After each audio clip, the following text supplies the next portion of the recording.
नमस्कार साथियों, Gurukul online classes कार्यक्रम की इस मुहिम के तहत मैं पवन सिंह एक बार फिर से आप सभी का स्वागत करता हूं।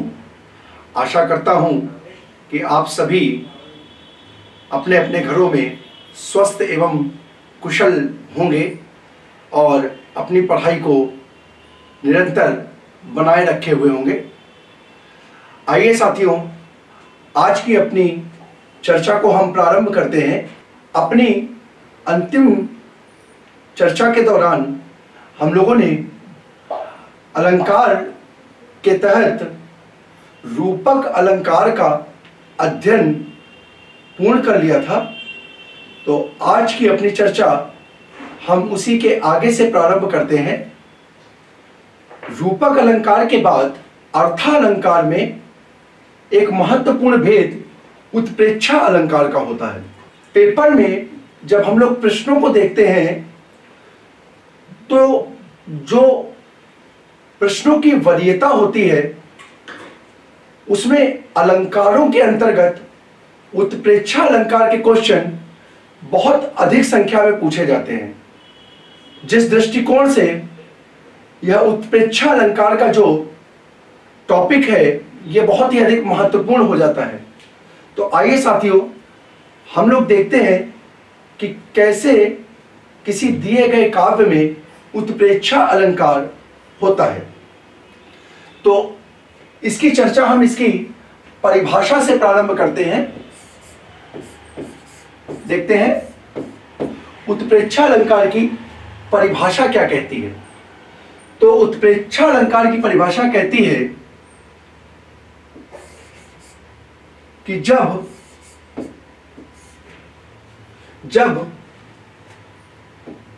किसी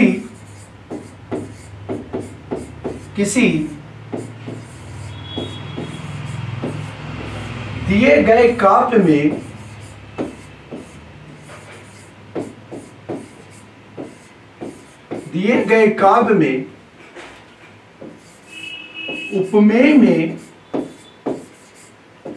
उपमेय में उपमान की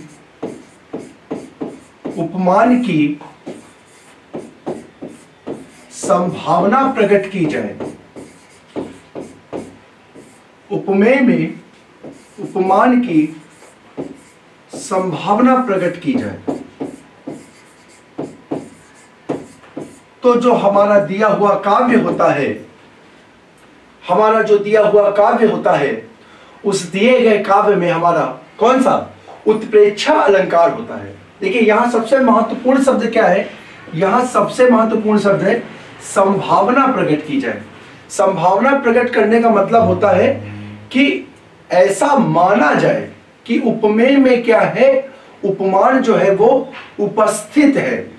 देखिए वो वास्तविक रूप में वहां उपस्थित नहीं होगा, परंतु वहां पर ऐसी संभावना प्रकट की जाएगी, ऐसा मान लिया जाएगा कि जो उपमेय है वहां उसमें उपमान, या दूसरे शब्दों में कहें कि जो उपमान है उसमें उपमेय की उपस्थिति है। तो ऐसा जो अलंकार हमारा होगा वो किस नाम से जाना जाएगा, उत्प्रेक्षा के नाम से जाना जाएगा। ठीक है। अब जो साथियों महत्वपूर्ण होता है, वो महत्वपूर्ण बिंदु क्या होता है, वो महत्वपूर्ण बिंदु होता है इसके वाचक शब्द। तो ये वाचक शब्द ही वो महत्वपूर्ण तथ्य होते हैं जिनके माध्यम से हम किसी भी दिए गए काव्य में अलंकारों की पहचान करते हैं। ठीक है। जैसे कि हमने विगत चर्चा के दौरान देखा था कि उपमा अलंकार की जब हम लोगों ने चर्चा की थी तो उसमें हमने देखा था कि यदि किसी काव्य में सा सी से सो सम, ठीक है, सरिस आदि वाचक शब्द के रूप में शब्दों का प्रयोग हो जाता है तो दिया गया काव्य किस प्रकार का होता है, उपमा अलंकार का होता है। ठीक है। इसी प्रकार जब हम बात करेंगे साथियों किसकी, उत्प्रेक्षा अलंकार की, तो उत्प्रेक्षा अलंकार में हम लोग वाचक शब्द के रूप में प्रायः जनु जानऊ जनऊ अथवा मनु मानव मनम मनु मानव मनम। ठीक है ना। तो इस प्रकार से अगर किसी दिए गए काव्य में इन शब्दों में से किसी भी एक शब्द का प्रयोग हो जाए, किसी भी एक शब्द का प्रयोग हो जाए, तो वो जो दिया गया उदाहरण होगा या काव्य की पंक्ति होगी, उस पंक्ति में हमारा कौन सा, उस पंक्ति में हमारा उत्प्रेक्षा अलंकार हो जाएगा। ठीक है साथियों। तो आपके लिए ये देखिए एक महत्वपूर्ण तथ्य हो गया जिसकी सहायता से हम लोग क्या काव्य में उत्प्रेक्षा अलंकार की पहचान करेंगे। आइए इसके कुछ उदाहरण हम लोग देखते हैं, इसके कुछ उदाहरण, महत्वपूर्ण उदाहरण हम लोग देखते हैं।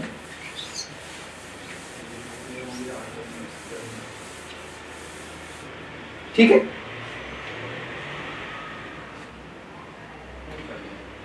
इसका एक एग्जाम्पल है, हम लोग लिखते हैं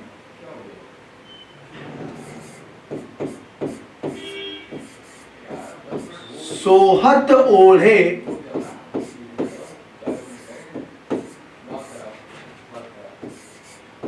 पीत पट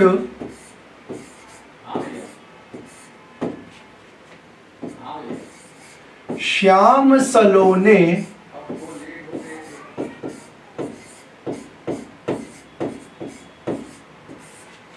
गात।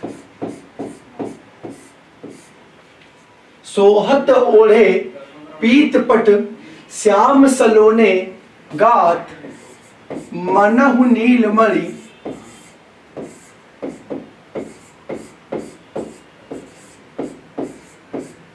मनहु नीलमणि शैल पर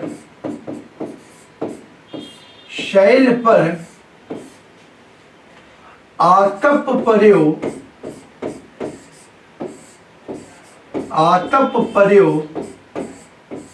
प्रभात, आतप पर्यो प्रभात।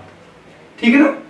अब देखिए यहां पर अगर हम सिर्फ पहचानने की बात करें, पेपर में अगर ये आपके सामने उदाहरण आ जाए और पूछे इसमें कौन सा अलंकार है या दी गई पंक्ति में कौन से अलंकार का प्रयोग किया गया है, तो वहां पर सीधा सीधा आप क्या करोगे, इस शब्द को देख करके, इस मनहु शब्द को देखते ही आप पहचान जाओगे कि इस मनहु वाचक शब्द का प्रयोग हमारा उत्प्रेक्षा अलंकार में होता है, जिस कारण से जो दिया गया काव्य होगा उस काव्य में कौन सा उत्प्रेक्षा अलंकार हो जाएगा।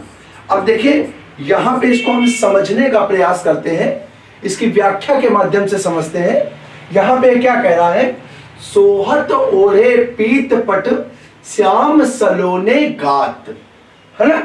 अब यहां पर क्या लिखा है, यहां पर कहने का मतलब है कि भगवान श्री कृष्ण, जिनको कि हम घनश्याम के नाम से भी जानते हैं, जिनके शरीर का जो वर्ण है वो कैसा है, वो श्याम वर्ण है, या बहुधा हम लोग उसको कैसा नीले वर्ण के रूप में भी ले लेते हैं, शरीर के वर्ण को नीले वर्ण या श्याम वर्ण के रूप में है। और उन श्याम ने क्या किया है, अपने शरीर में ऊपर एक पीले रंग का वस्त्र को अंगवस्त्र के रूप में धारण किया है। तो जब श्याम को हम देखते हैं, कैसे श्याम को, जो श्याम वर्ण के हैं और पीले रंग का वस्त्र को धारण किए हुए हैं, ठीक है, तो उनको देखने पर हम विस्मृत हो जाते हैं, हमें ऐसा प्रतीत होता है, ऐसा मान लेते हैं कि वहां पर श्याम ना होकर के जैसे कौन हो, नीलमणि शैल पर आतप पर्यो प्रभात, यानी कि कोई एक पर्वत है जो कैसा नीली मणियों का है, नीली मणियों से युक्त कोई पर्वत है, और उस पर जब कोई सूर्य का प्रकाश पड़ता है तो उसके फलस्वरूप जो उसकी सुंदरता दिखाई देती है, ऐसी ही सुंदरता हमें कब प्रतीत होती है?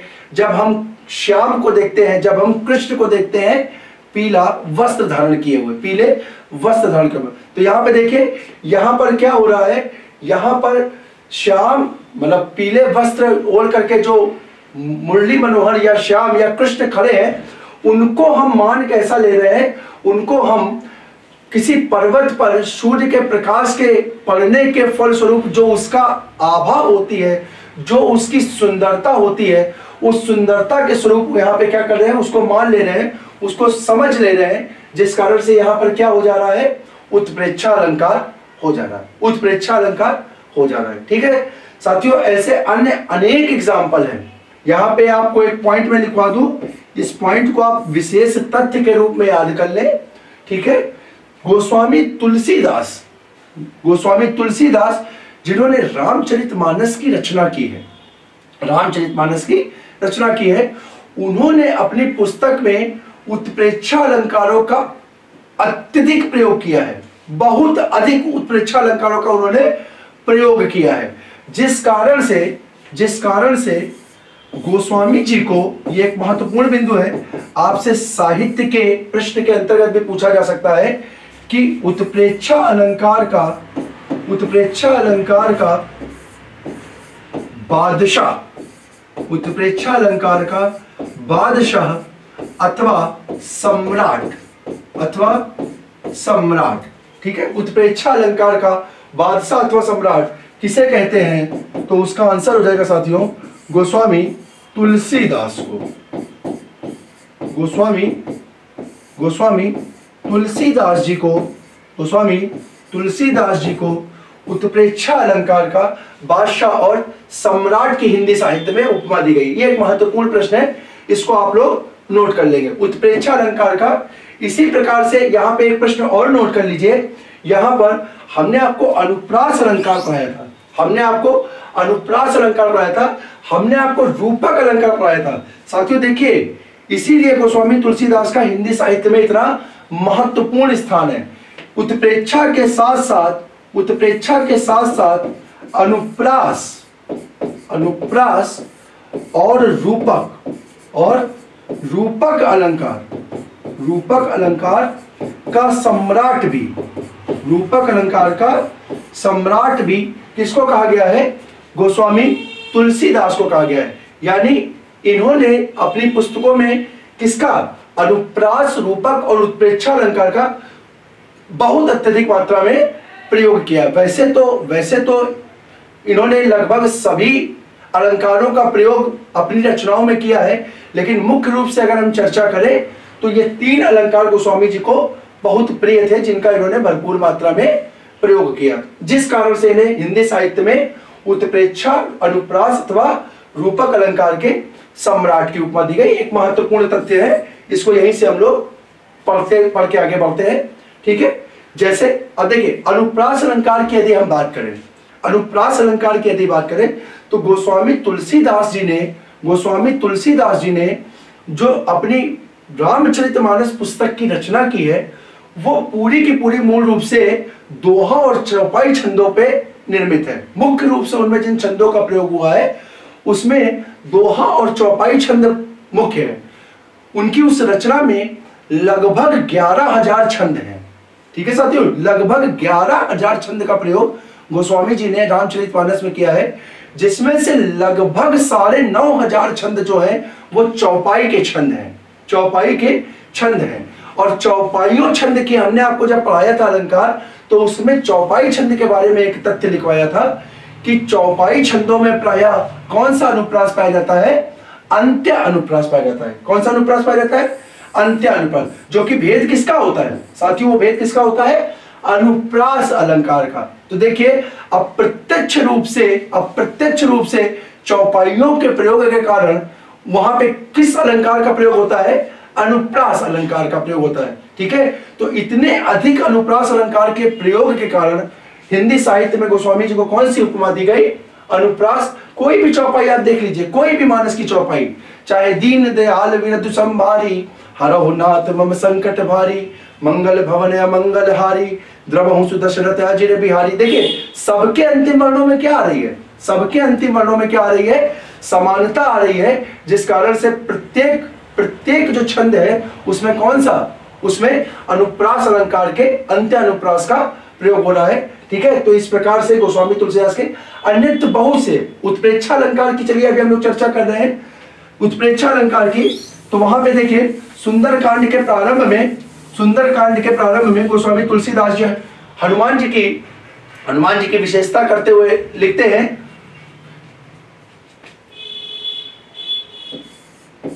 मानहु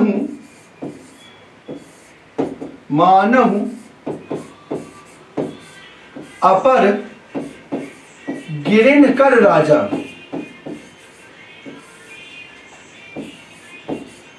मानहु अपर गिरिन कर राजा। ठीक है ना, वहां पर ऐसा लिखते हैं, वो ऐसे लिखते हैं कि जब जामवंत हनुमान जी को उनका बल स्मरण कराते हैं, याद दिलाते हैं, तो उस स्मरण को करने के बाद जब हनुमान जी अपने शरीर को बढ़ाते हैं, ठीक है ना, वो लिखते हैं कनक भूधरा कार शरीरा समर भयंकर अति बल वीरा, है ना। वहां पे वो क्या क्या करते हैं, अपने शरीर को कैसे एकदम क्या पर्वत के समान बना लेते हैं। ठीक है, पर्वत के समान बना लेते हैं, और उसके बाद उनका शरीर जो लगता है कैसा दिखता है, जैसे वो पर्वतों के राजा के समान हो। तो वहां पे देखिए यहाँ पे ये क्या किया गया, यहाँ पे मानव शब्द का प्रयोग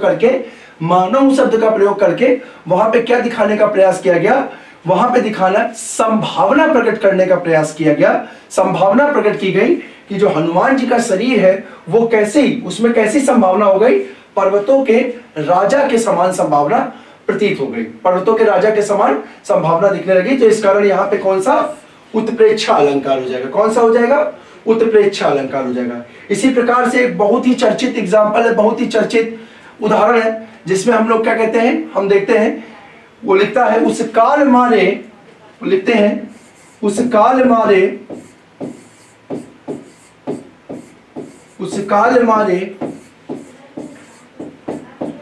क्रोध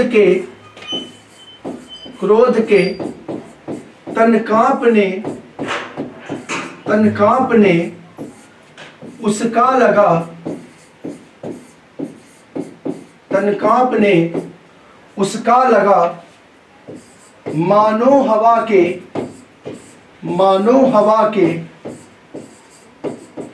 वेग से, मानो हवा के वेग से सोता हुआ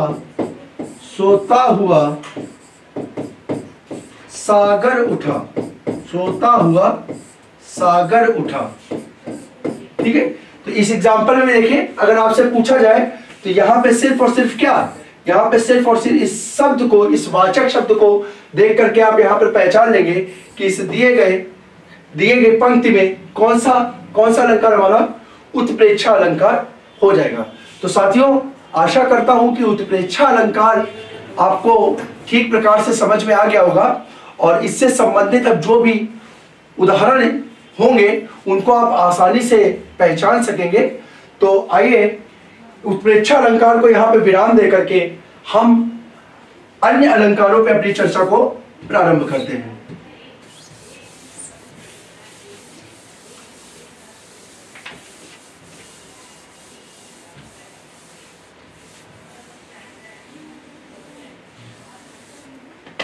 ठीक है, अब देखिए हमारा जो इसके बाद उत्प्रेक्षा अलंकार के बाद जो हमारा अलंकार आता है महत्वपूर्ण, उसमें हमारा दो अलंकारों को हम एक साथ लेकर के पढ़ते हैं।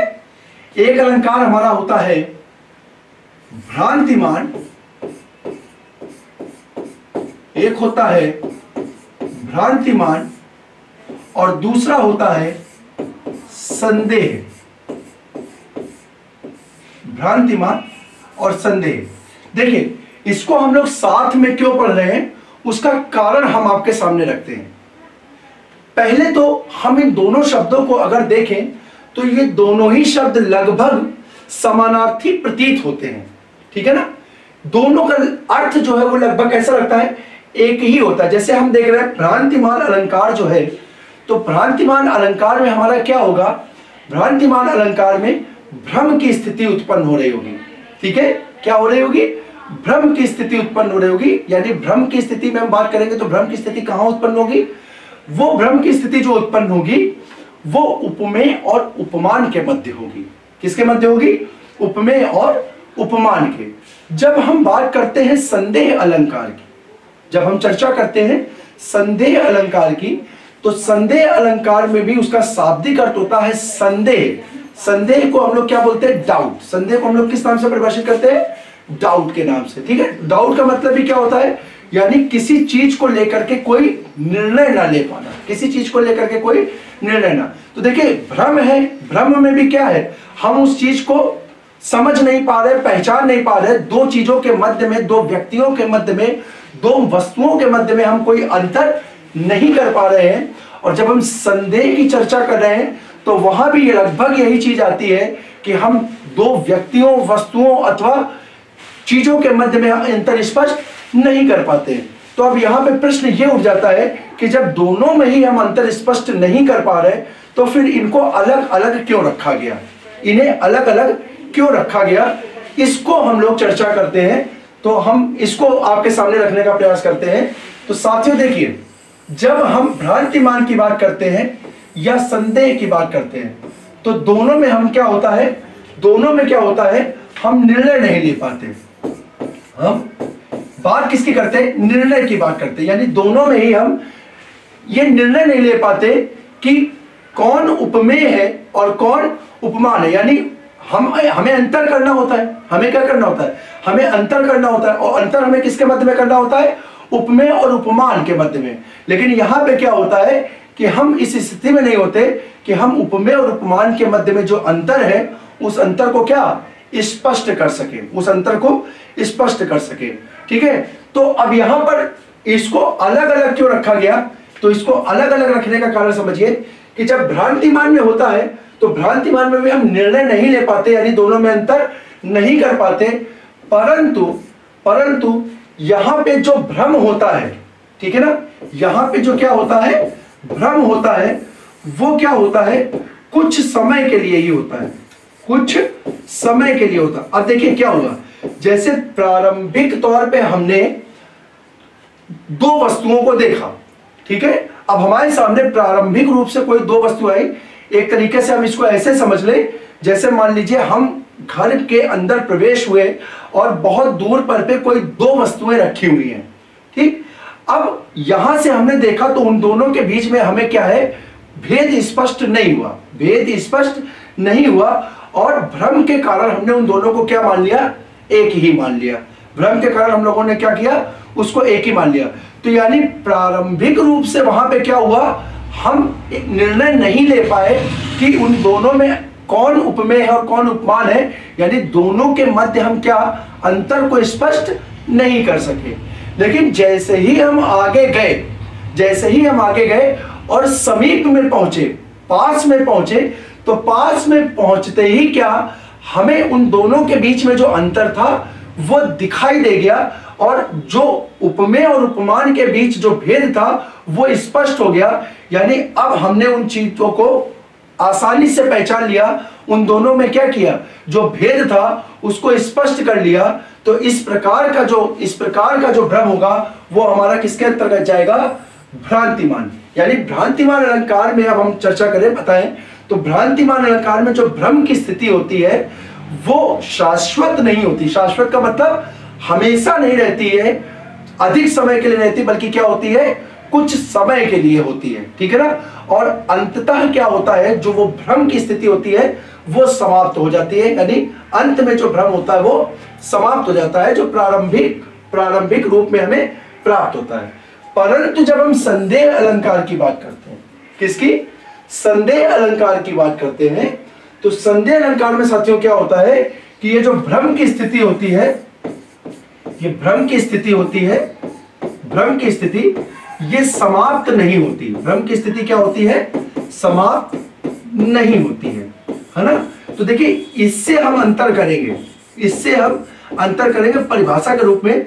अगर यदि आपसे कोई पूछे यदि आपसे पूछे कि भाई भ्रांतिमान और संदेह दोनों में क्या होता है, संदेह अथवा भ्रम होता है, लगभग दोनों ही समानार्थी शब्द होते हैं, तो इसको हम अलग अलग क्यों पढ़ते हैं, अलग अलग पढ़ने का क्या कारण है, तो आप स्पष्ट रूप से एक लाइन में उसका आंसर दे देंगे कि दोनों को अलग पढ़ने का जो कारण है वो ये है कि जब भ्रांतिमान अलंकार का उदाहरण आता है तो वहां पे हमें प्रारंभिक रूप से तो भ्रम की स्थिति दिखाई देती है, परंतु अंतिम रूप में जो वो भ्रम उत्पन्न हुआ होता है वो क्या होता है, समाप्त हो जाता है।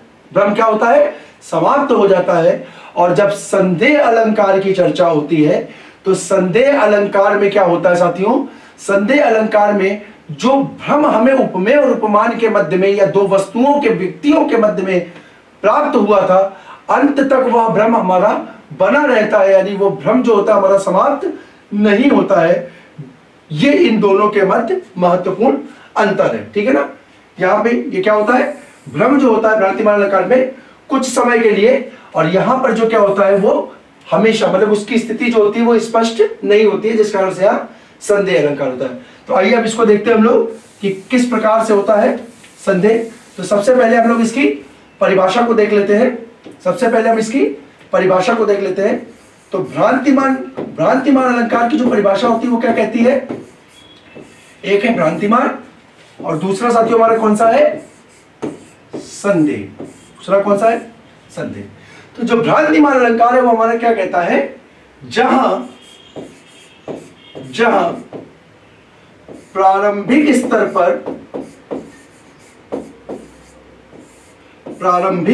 पर उपमेय और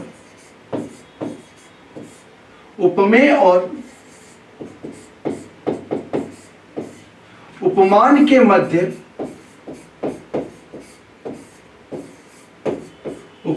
मध्य भ्रम हो परंतु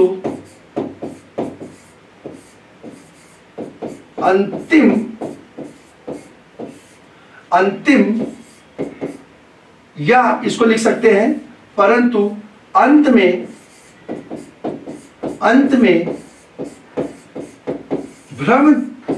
भ्रम की स्थिति, जो भ्रम की स्थिति क्या थी हमारी उत्पन्न हुई थी, भ्रम की स्थिति समाप्त हो जाए, भ्रम की स्थिति समाप्त हो जाए। देखिए आसानी से इसको पहचानेंगे कि पहले भ्रम होगा परंतु अंत में जो भ्रम होगा वो क्या होगा, समाप्त हो जाएगा। तो ऐसा जो काव्य होगा वो किसके अंतर्गत आएगा, भ्रांतिमान के अंतर्गत। किसके अंतर्गत आएगा साथियों, भ्रांतिमान। परंतु जब हम किसकी, संदेह की बात करेंगे तो संदेह अलंकार की परिभाषा हमारी क्या कहती है, जहां उपमेय और उपमान के मध्य उपमेय और उपमान के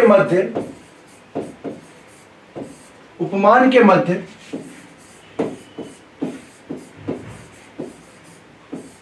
अंत तक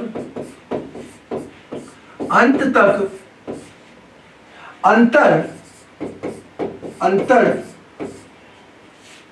स्पष्ट नहीं होता अथवा प्राप्त नहीं होता। तो ऐसा जो उदाहरण होगा हमारा, ऐसा जो हमारा दिया हुआ काव्य होगा उसमें कौन सा हमारा संदेह अलंकार हो जाएगा। आइए साथियों अब इसके कुछ महत्वपूर्ण बिंदु पे चर्चा करते हैं कि कैसे दिए गए उदाहरण में हम भ्रांतिमान और संदेह अलंकार की पहचान करेंगे। तो पहचान के लिए साथियों सबसे महत्वपूर्ण होता है, मैंने आपको बताया था, वाचक शब्द। तो जब भी कभी किसकी भ्रांतिमान अलंकार की बात होगी, जब भी कभी भ्रांतिमान अलंकार की बात होगी तो वहां पर आप देखिएगा, वहां पर समझकर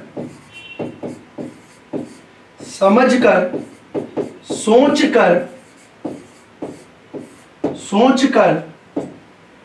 जानकर विचार कर आदि शब्दों का प्रयोग होगा। ठीक है, यानी यदि कोई दिया हुआ काव्य है उसमें इन शब्दों में से किसी भी एक शब्द का प्रयोग हुआ हो, इन शब्दों में से किसी भी एक शब्द का प्रयोग हुआ हो, तो आप वहां पर निश्चित रूप से कौन सा भ्रांतिमान अलंकार मान सकते हैं, या भ्रांतिमान अलंकार को क्या कर सकते हैं, भ्रांतिमान अलंकार का प्रयोग कर सकते हैं या उसको चुन सकते हैं। ठीक है, इसी प्रकार से यदि दिया हुआ काव्य संदेह अलंकार का होगा तो वहां पर आपको कि या व की या व धौ धौ कींधौ कींधौ। ठीक है, इनमें से कोई एक शब्द का प्रयोग आपको किसमें, संदेह अलंकार में मिलेगा। यानी अगर कोई काव्य है उसमें से की या वा धौ कींधौ, इनमें से कोई भी एक शब्द का प्रयोग अगर आपको मिल रहा है तो वो दिए हुए काव्य में आपका संदेह अलंकार होगा, निश्चित रूप से वहां पे संदेह अलंकार होगा। आइए उदाहरण के माध्यम से हम इसकी देखते हैं, उदाहरण के माध्यम से हम इसे देखते हैं। अभी इन वाचक शब्दों का प्रयोग देखिए, इन वाचक शब्दों का प्रयोग हम भ्रांतिमान का उदाहरण लेते हैं। जैसे हम उपमेय और उपमान की तुलना करें तो देखिए कैसे लिख सकते हैं।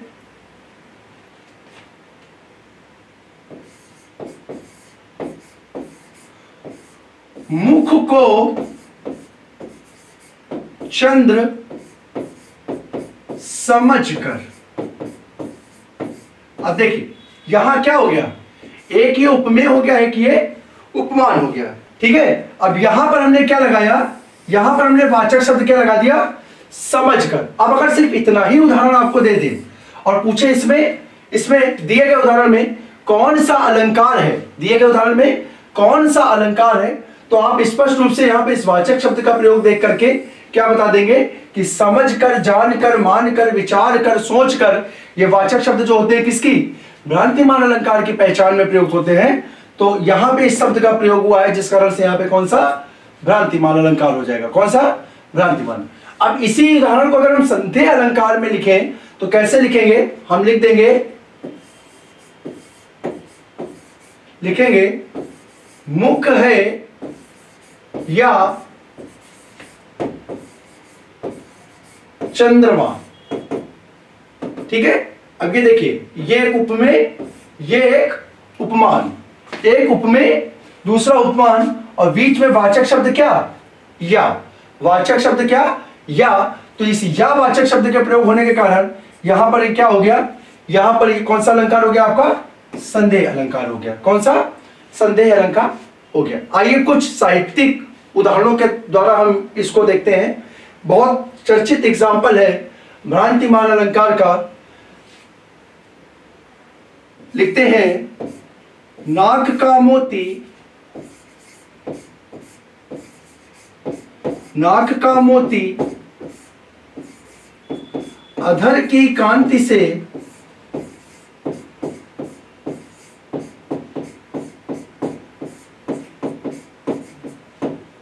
नाक का मोती अधर की कांति से बीज दाढ़िम का समझकर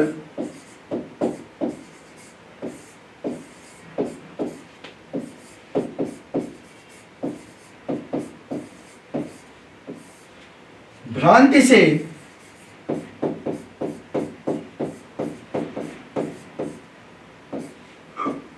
बीज दाढ़िम का समझकर भ्रांति से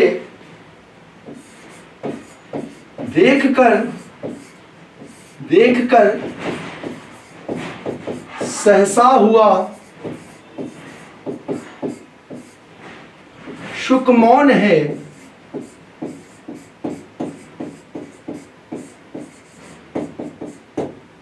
सोचता हूं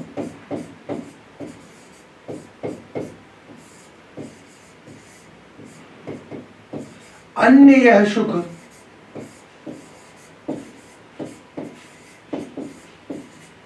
सोचता हूं अन्य यह सुख कौन है। ठीक है, और देखिए सिर्फ अगर हम बात करें पहचानने की, तो यहां पर देखिए, यहां पर एक बार यहां पे क्या शब्द मिला, समझ कर, और यहां पे देख कर। तो एक समझ कर, और यहां पे सौभाग्य से हमें भ्रांति शब्द में मिल गया, जिसने स्पष्ट कर दिया कि यहां पे क्या है, भ्रम की संभावना, यानी भ्रम क्या है, भ्रम की स्थिति है, उपमेय और उपमान के मध्य भ्रम की स्थिति है। तो सौभाग्य से देखिए हमें भ्रांति मिल गया, तो यहां पे भ्रांतिमान होगा, नहीं तो जो उदाहरण हमारे होंगे वहां पे क्या होगा, इन वाचक शब्दों का प्रयोग अधिकांश होगा।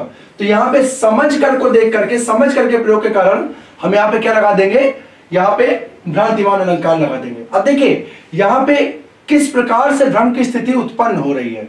तो भ्रम की उपस्थिति वही है जैसा मैंने आपको अभी बताया था, कि जैसे मान लीजिए आप घर के अंदर प्रवेश करते हैं और दूर रखी हुई कोई दो वस्तुएं आपको दिखाई देती हैं, और उन दोनों वस्तुओं के मध्य में आप क्या अंतर स्पष्ट नहीं कर पाते, और भ्रमवश क्या दोनों को एक ही समझ लेते हैं, आपको अंतर स्पष्ट नहीं होता है। तो ऐसी ही स्थिति यहां पर कुछ हो रही है। ठीक है ना, ये प्रकरण लक्ष्मण और उर्मिला के मध्य का है, लक्ष्मण और उर्मिला के मध्य का है।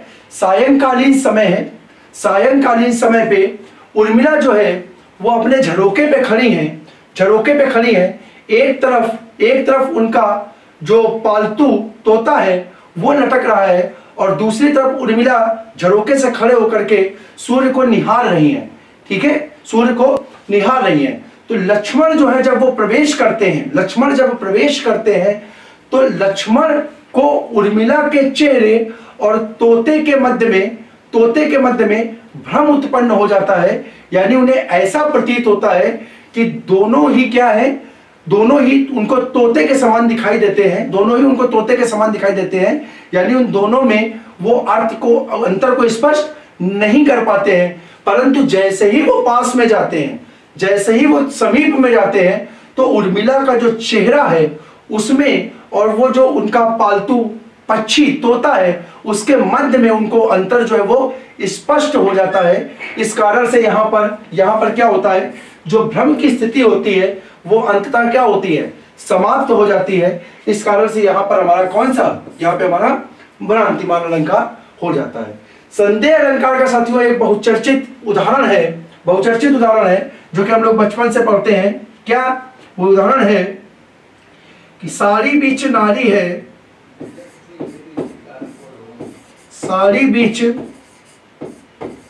नारी है, या नारी बीच साड़ी,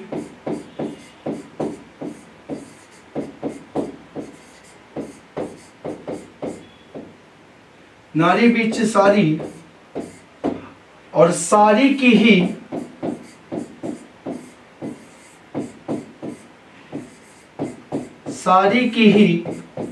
नारी है, या नारी की ही साड़ी, नारी की ही साड़ी। ठीक है, ये देखिए बहुचर्चित एग्जाम्पल है, हम लोग पढ़ते हैं इसका। तो यहां पे देखिए पहचान के रूप में आपको क्या, वाचक शब्द या का प्रयोग मिला, वाचक शब्द या का प्रयोग मिला, जिस कारण से यहां पे कौन सा संदेह अलंकार हो गया। ये द्रौपदी के चीरहरण के समय का प्रकरण है, जब क्या होता है कि दुशासन द्रौपदी का साड़ी जो होता है वो खींच रहा होता है, लेकिन उसकी साड़ी जो होती है वो खत्म ही नहीं होती है, बढ़ती चली जाती है। तो ऐसा प्रतीत होता है कि वो जो साड़ी है वो द्रौपदी ही बन गई है, या जो द्रौपदी है वो साड़ी ही बन गई है। यानी द्रौपदी उपमेय और साड़ी उपमान। ठीक है, उन दोनों के मध्य में यहाँ पे इस अंतर जो है वो अंत तक स्पष्ट नहीं हो पाता है। यानी साड़ी ही नारी है, साड़ी ने नारी का रूप ले लिया है, या जो नारी है उसने ही साड़ी के रूप को धारण कर लिया है। तो अंत तक जो इसका क्या है, हमारा संदेह है, जो भ्रम है, जो अंतर है, वो स्पष्ट ना हो पाने के कारण इसमें कौन सा हमारा संदेह अलंकार हो जाएगा। पहचान के रूप में देखिए यहाँ पे जो मैंने आपको लिखवाया वाचक शब्द, पहचान के रूप में इस वाचक शब्द का प्रयोग यहाँ पे हो जाएगा। तो इस प्रकार से यदि किसी काव्य में इन वाचक शब्दों का प्रयोग होगा तो वो संदेह और भ्रांतिमान अलंकार के उदाहरण के अंतर्गत आ जाएंगे। तो साथियों, आज की अपनी चर्चा को हम यहीं पर विराम देते हैं। अलंकारों के कुछ अन्य महत्वपूर्ण भेदों के साथ हम अगली क्लास में आपके सम्मुख उपस्थित होंगे। तब तक हम आप सभी से उम्मीद करते हैं कि आप अनवरत रूप से अपनी पढ़ाई को जारी रखें, ठीक है, ताकि आगामी समय में आने वाली परीक्षाओं में आप सफलता प्राप्त कर सकें।